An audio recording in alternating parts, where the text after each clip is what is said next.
자, 29일 앞으로 다가온 6.3 지방선거와 국회의원 재보궐선거 쟁점들도 짚어봅니다. 김진욱 민주당 당대표 언론특보, 이용호 전 국민의힘 의원 나오셨습니다. 안녕하십니까? 안녕하세요. 자, 먼저 전통적으로 보수 지지세가 강한 지역이죠. 영남권에서 여야 후보들 간의 격차가 좁혀지는 흐름에 여론조사들이 속속 나오면서 보수 결집이 가시화되고 있다라는 분석이 나옵니다. 대구시장 선거에서는 김부겸 민주당 후보가 41%, 추경호 국민의힘 후보가 36%로 오차 범위 내 접전을 기록했고요. 이수찬 개혁신당 후보 1%를 기록했는데 먼저 대구시장 선거 분위기 어떻게 보시는지 말씀해 주시죠. 예견이 됐던 상황들로 가고 있다라고 보여지고요. 지금의 이제 국민의힘 후보로 선출되신 추경호 후보와 민주당 후보로 선출된 김부겸 후보가 오차 범위 내에서 박빙의 각축전을 벌이는 양자 구도가 이제 어느 정도 확립이 된 게 아닌가 이렇게 볼 수 있을 것 같고요. 네. 지금 국민의힘의 추경호 후보가 후보로 선출되고 난 이후에 상당히 빠르게 이 보수 지지층들이 결집되어 가는 그런 모습들을 보여주고 있습니다. 물론 이 경선에 참여했던 주호영 의원께서는 그와 함께 하고 있지 않은 모습을 보여주고 있음에도 불구하고 그럼에도 불구하고 여전히 상당히 각축전이 심각하게 이제 축소되고 있는 분위기고요. 이런 분위기가 이제 29일 앞으로 다가온 선거까지 계속해서 이어질 가능성이 있다. 그리고 이 격차가 줄어드는 시간이 상당히 빨라지고 있다라고 봤을 때 저희 민주당의 김부겸 후보가 안심할 수 있는 상황은 전혀 아니다라는 것이고요. 지금 더 이 대구 시민들의 마음을 얻기 위한 그런 노력에 박차를 가해야 할 때다. 이렇게 평가를 해야 될 것 같습니다. 네, 지금 여론 흐름 어떻게 해석하실까요? 국민의힘이 당내 갈등이 좀 있었고 그다음에 이제 공천 과정에서 또 얼마나 내홍이 심했습니까? 이제 후보가 결정되고 나서 이제 구도가 형성된 거거든요. 이제 대구시장 선거는 지금부터다 이렇게 보는 것이고요. 그래서 그 동안에는 김부겸 후보가 많이 앞서 가는 것처럼 그렇게 데이터가 나왔었는데 조금 전에 본 바와 같이 오차 범위 내에서 지금 각축을 벌이고 있어서 저는 시간이 갈수록 그 격차가 줄어들고 아마 결과는 뒤집힐 가능성이 높다 이렇게 봅니다. 왜냐하면 지금 대구는 보수의 심장으로 불려지고 있고 알다시피 대구의 국회의원들은 다 국민의힘입니다. 이 사람들이 이제 서로 하나가 돼서 지역을 누비기 시작하면 저런 이제 지금까지 나와 있는 데이터는 굉장히 공중전에 의한 여론조사가 있을 가능성이 높은데 막상 지상전에 들어가서 누비기 시작하면 조직표가 결집되면서 제가 보기에는 이게 순위가 뒤바뀔 가능성이 있고요. 또 그 과정에서 최근에 보면은 민주당이 이 소위 조작기소 특검법을 그냥 이번에 통과시켰다고 해서 많은 반발을 지금 사고 있는데 이것이 저는 이번 지방선거에서 핵폭탄으로 작용할 가능성이 있다고 봅니다. 이런 것들이 이제 서로 후보들 간에 서로 연대하고 이러면서 저는 보수의 중심인 대구로부터 국민의힘의 바람이 좀 일어날 가능성이 있다 이렇게 기대하고 있습니다. 국민의힘 추경호 대구시장 후보와 이철우 경북지사 후보가 어제 박근혜 전 대통령을 만난 것도 주목이 됩니다. 박 전 대통령 보수 통합을 강조했다는데 추경호, 이철우 후보 목소리부터 들어보시죠. 지금은 여러 한 사람 한 사람이 다 흩어져 있는 것처럼 보이지만은 힘을 잘 모으도록 그렇게 열심히 해달라 이런 말씀 주셨습니다. 대구에 나들이 하면 시민들도 많이 기다리고 있다 하니까 지금은 제가 때를 이야기를 못하지만은 언젠가는 알아서 하실 거다 이렇게 이야기 있었고. 자, 박근혜 전 대통령 시민들 앞에 나서는 등 본격적인 선거 지원 계획은 밝히지는 않았다고 하는데요. 국민의힘 후보들이 기대하는 대로 박 전 대통령이 나서 줄 거라고 보시는지요? 저는 종국에는 아마 나타나서 지원 유세를 할 가능성이 있다고 봅니다. 물론 우리 대구 같은 경우에 특별히 추경호 후보가 앞서서 승부가 본인이 나서지 않아도 상관없다. 이렇게 되면은 모르겠으되 그렇지 않으면 본인이 직접 아마 시민들과 접촉할 가능성이 있다고 보는데요. 이 박근혜 효과라는 게 상당히 있다고 봐요. 보수 쪽에서는. 그렇기 때문에 김부겸 지금 민주당 후보조차도 박근혜 전 대통령을 예방하겠다 이런 얘기를 한 적이 있고 네. 어제 추경호 후보와 경북의 이철우 이제 도지사 후보가 두 분이 예방을 했는데 그 자리에서 너무 소상하게 정치 상황을 알고 있다는 거 아니에요? 그렇기 때문에 더구나 이제 그 박근혜 전 대통령은 박정희 대통령의 딸이기 때문에 네. 지금 대한민국에서의 역사적 현대사에서의 상징성이 굉장히 큰 분입니다. 그리고 선거에 있어서 여왕이다 이렇게 불리기 때문에 본인이 보수의 어떤 상징적인 어떤 인물로서 이번 지방선거가 물론 뭐 중앙선거는 아닙니다만 그러나 이재명 정부를 견제하고 나름대로 보수를 다시 재건하는데 역할을 할 수 있다고 생각하면 저는 좀 본인이 직접 나서서 지원 유세를 할 가능성이 있다 이렇게 보고 있습니다. 네, 만약 박 전 대통령이 나선다면 보수 결집표가 기대할 수 있을까요? 뭐 지금 이미 보수는 결집하고 있는 상황이기 때문에 박근혜 전 대통령께서 뭐 과거 한때 선거의 여왕이다라는 표현까지 들으실 정도로 영향력이 크셨는데 그 정도까지 가지는 않더라도 어느 정도의 영향력은 미칠 수밖에 없는 상황이 되겠죠. 예. 그러나 김부겸 후보가 얘기하고 있는 이 회초리론, 네. 그래서 대구에서 이 보수를 제대로 살리기 위해서는 이번에 김부겸 그 후보를 회초리 삼아서 보수에게 따끔한 경고의 메시지를 줄 필요가 있다라는 부분들에 대해서도 대구 시민들께서 뭐 이해하실 거라고 보고요. 또 김부겸 후보가 얘기하고 있는 이 대구의 지역 발전, 그리고 대구 뭐 공항 문제라든지 여러 가지 대구 지역의 현안 문제를 가장 누가 잘 풀어낼 수 있는가 하는 문제, 이런 부분들까지도 대구 시민들께서 어떤 이 선택의 판단의 기준으로 삼으신다면 뭐 김부겸 후보 역시도 그 중앙 정치 무대에서 상당히 관력을 쌓아가지고 경험과 이 그 여러 가지 경륜들을 가지고 지금 대구에 가서 시장에 출마한 상황이기 때문에 뭐 박근혜 전 대통령께서 직접 선거 유세에 참여하시는 것과 관계없이 김부겸 후보도 충분히 대구 유권자들께 어필할 수 있는 그런 시간은 갖을 수 있다, 이렇게 기대하고 있습니다. 예. 네, 이번엔 부산시장 선거도 살펴봅니다. 전재수 민주당 후보가 46.9%, 박형준 국민의힘 후보가 40.7%로 오차범위 내 접전을 기록한 여론조사가 나왔습니다. 이 개혁신당 정의안 후보는 2.0%를 기록했는데요. 이 부산시장 선거 여론 흐름은 좀 어떻게 보고 계세요?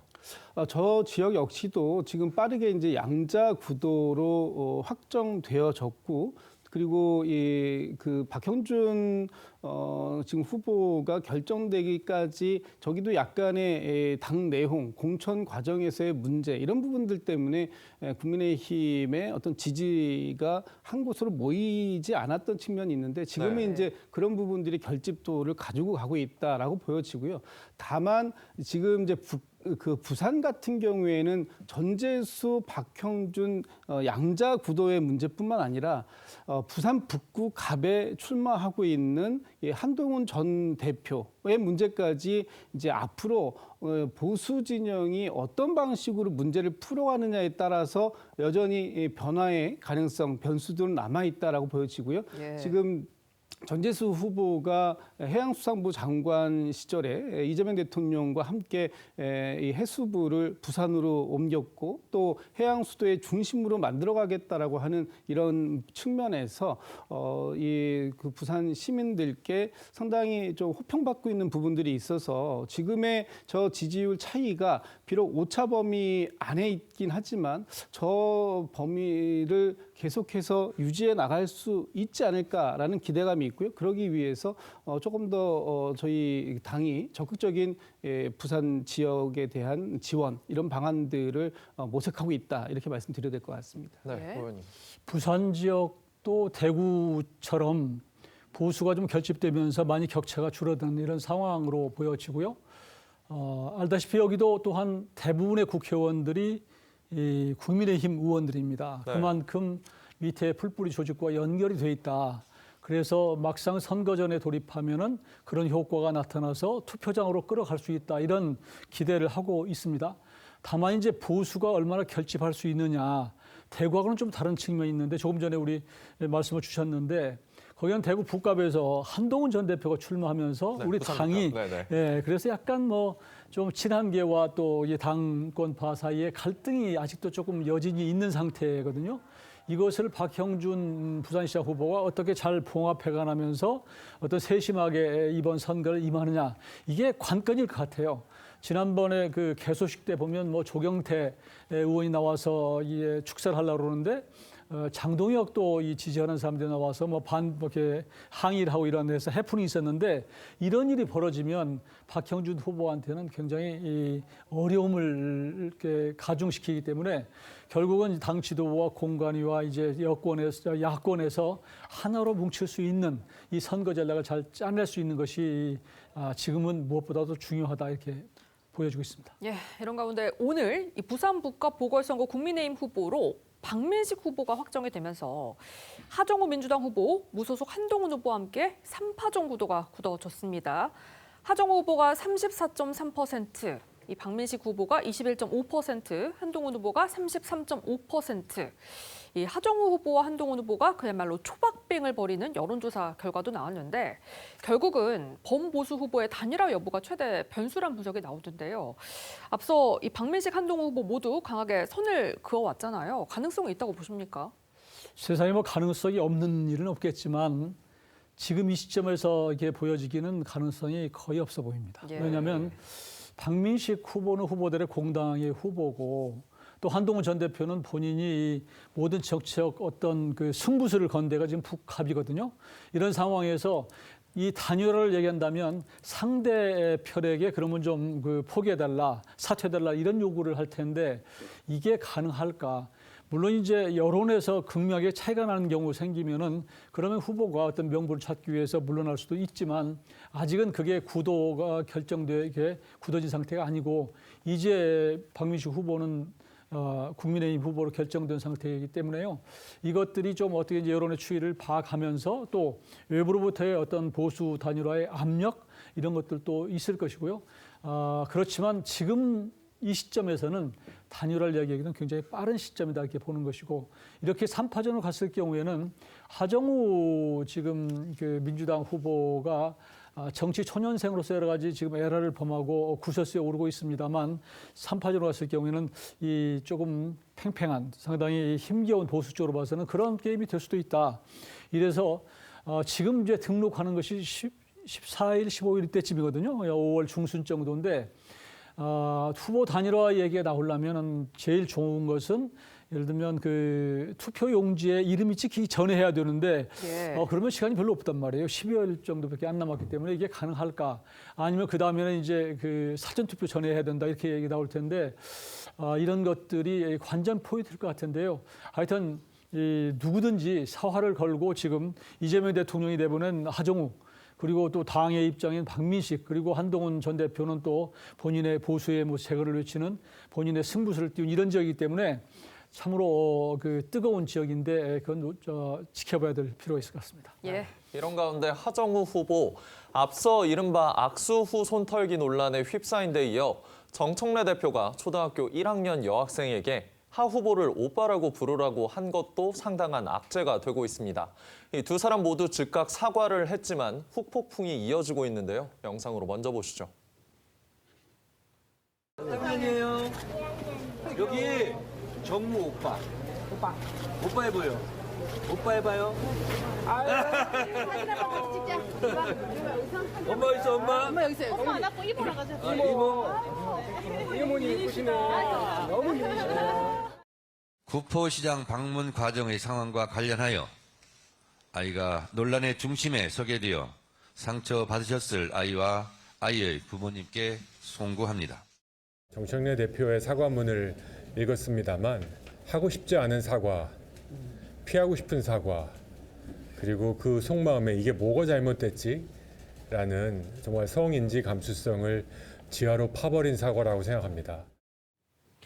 자, 이런 상황에서 김광민 민주연구원 부원장, 오빠 소리 한 번에 아동 성희롱까지 끌어오는 상상력은 어디서 나오냐 라면서 오히려 오빠 발언을 비판한 야권을 지적하고 나섰습니다. 이 김 부원장 논란이 커지니까 해당 글을 삭제는 했습니다만 언어 왜곡 현상은 반드시 짚고 넘어가야 한다라면서 입장을 굽히지 않았거든요. 지금 이 논란 어떻게 보십니까? 불필요한 입장을 내신 것 같아요.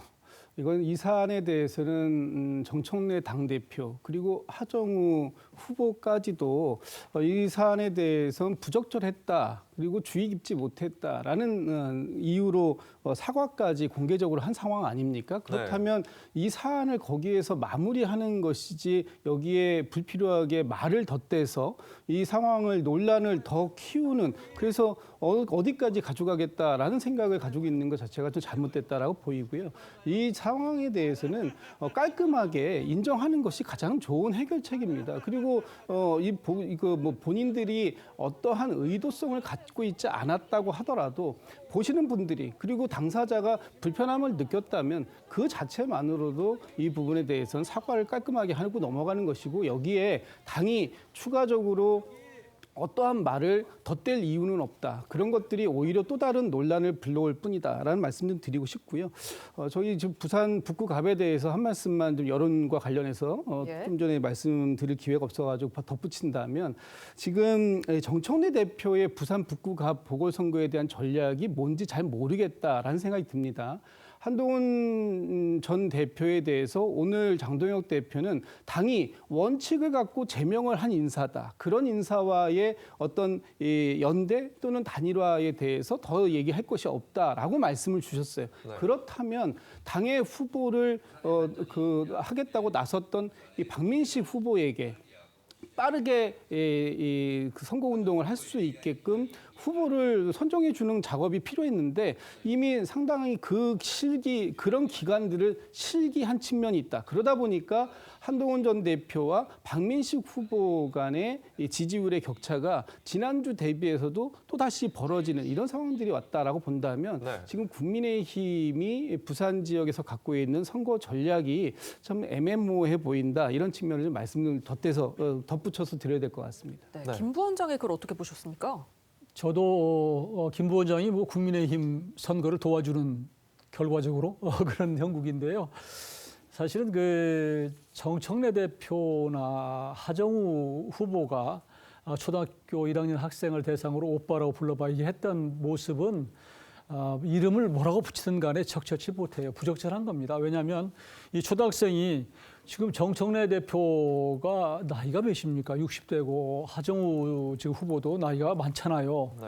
아버지 뻘이고 할아버지 뻘인데 오빠라고 불러보라고 이 앞에서 얘기하니 얼마나 당황스럽겠어요. 그러니까 이거에 대해서 깔끔하게 이제 사과를 했으면 되는 것이고 그런 상황에서 또다시 그 부원장이라는 분이 나와서 불필요하게 논란을 이어가는 것은 그것은 그 민주당에 결코 도움이 안 되고요. 이 사안을 무슨 상상력을 발휘해서 여러 가지 얘기를 하고 짚었던데 제가 보기에는 그렇게 지적한 그 부원장의 상상력이야말로 저는 이해가 안 된다. 그렇게 비판합니다. 오빠 발언 논란은 고발전으로 확대되는 분위기였는데요. 한 교육단체가 정청래 대표와 하정우 후보를 아동을 정서적으로 학대했다는 혐의로 검찰에 고발한 겁니다. 이 형사처벌까지 가능할 수 있다고 보십니까, 이건? 그래서 제가 법 전문가가 아니기 때문에 이 부분이 복지법의 위반 여부를 정확하게 판가름하기는 좀 어렵겠습니다만 지금 이 문제를 가지고 고발에 나섰다고 하니까 아마도 이 나머지 문제는 이제 수사기관에서 판단할 부분이겠죠. 네. 다만 제가 지금 이 자리에서 말씀을 드리고 싶은 건 이 상당히 부적절한 부분은 인정이 됩니다. 그리고 그 부분에 대해서 여러 차례 공개적으로 사과의 말씀도 좀 드렸고요. 그래서 이것이 다시는 이런 일들이 재발되지 않도록 당도 또 이 후보도 여러분들도 재발 방지에 대한 노력을 하고 있는 만큼 이런 부분들이 법적으로 어떤 처벌의 단계에 들어갈까 여부를 논하기보다는 앞으로는 모든 정치인들이 또는 그 선거에 참여하고 있는 이런 도움을 주시는 어떤 그 행태에 있어서 이러한 일들이 다시는 반복되지 않도록 하는 주의 깊음, 사려 깊음이 필요한 때다. 이 말씀만 좀 드리고 싶습니다. 네, 민주당이 설화 리스크로 이렇게 골치가 아픈 상황이라면 국민의힘은 친윤 인사 공천 문제로 내부 잡음 끊이지 않고 있는데요. 윤석열 전 대통령의 마지막 비서실장이었던 정진석 정진석 전 비서실장 공천 반대 목소리가 커지자 이 당은 정 전 실장 공천 심사를 또 보류했습니다. 당내 목소리부터 들어보시죠. 본인이 출마를 한다고 지금 나오는 자체는 어떻게 보면은 상식적이지 못하잖아요. 그런데 이걸 당에서 만지작거린다? 저는 우리 그 국민의힘을 정말로 사랑해요. 사람으로 말하면은 이 결혼한 거나 마찬가지인데 어지간하면 뭐 이혼해서는 안 되잖아요. 공관위에서 결정을 하겠지만 당대표 또 지도부의 생각과 무관하지 않다고 생각합니다. 국민께서 납득하실 수 있는 공천을 진행하도록 하겠습니다. 네, 국민의힘 앞서 이진숙 전 방통위원장과 김태균 전 방통위 부위원장 그리고 이용 전 의원 등 이 친윤 인사들을 대거 기용하는 모습을 보였습니다. 이 같은 부분이 선거에서 어떻게 좀 작용할 거라고 보십니까? 선거에서 좋은 영향을 미치기는 좀 어렵다라고 보여지는데요. 이 부분은 국민의힘이 스스로 자초한 측면이 너무 크다라는 겁니다. 지금 정진석 전 비서실장의 문제 제기, 이건 원칙에 맞지 않다라고 하는 거 아닙니까? 그렇다면 이런 원칙적인 문제를 제기하게 만드는 것이 누구냐? 이 국민의힘의 공관이다라는 부분이죠. 공천에 대해서 기준이 명확하지 않았기 때문에 이렇게 누구는 되고 누구는 안 된다. 왜 똑같은 윤석열 정부 하에서 어떤 역할들을 했다면 그 모든 사람들에게 기준이 정확하게 일치되게 만들어야지 그런 부분들을 이렇게 사람에 따라서 다르게 적용하느냐라는 쪽으로 문제 제기를 한 부분. 이것은 정진석 전 비서실장의 문제 제기에 일리가 있다고 보여지는 부분이에요. 그렇기 때문에 국민의힘이 이번 공천이 윤어게인 공천이다라는 얘기를 들어도 할 말이 없는 그런 상황이 되었다. 이건 스스로 초래한 것이다. 이런 말씀을 드리고 싶습니다. 정진석 전 실장의 공천이 어떻게 결론이 날지는 모르겠어요. 근데 이제 장동혁 대표 얘기를 들으면 국민이 납득할 수 있는 그런 방향으로 가겠다 이렇게 얘기하는 거 보면 부정적 기류가 있어 보입니다. 지금 뭐 당내에서도 그 일부 충남도지사 김태흠 후보 같은 경우는 본인이 만일 정 전 실장을 공천하게 되면은 탈당해서 무소속으로 가겠다 이렇게 압박을 하고 있는 상태고 또 나머지들도 뭐 그렇게 이제 부정적으로 얘기를 하고 있습니다. 그래서 전체적으로는 뭐 아마 그 이번 지방선거 전체적인 영향에는 다소 부정적인 영향이 있다고 판단하는 것 같아요. 다만 이제 선거라고 하는 것이 이게 얼마나 부정적인 영향이 있는지 여부가 지금 사실은 뭐 계량화된 것도 아니고 또 알다시피 이미 이진숙 전 방통위원장이나 이용 전 의원 이분은 뭐 윤석열 대통령의 수행실장까지 지냈던 분인데 그래도 경쟁력이 있어서 지금 이제 공천을 해놨단 말이에요. 근데 유독 정 전 실장만을 안 한다고 하는 것도 이게 원칙에 맞냐 이런 비판도 있습니다. 네. 그런데 이제 정 전 실장 같은 경우는 그 지난 계엄을 강하게 반대하는 입장에 있었기 때문에 당도 아마 고심이 클 것 같아요. 당에서 가능성을 볼 거냐 아니면 여러 가지를 놓고 판단할 텐데 지금까지 드러나는 걸로 봐서는 다소 영향이 있다고 보는 것이고 지금 당의 그 어떤 여러 가지 발언을 종합해 보면은 조금은 부정적 기류가 흐르는 것이 아닌가 이렇게 보여집니다.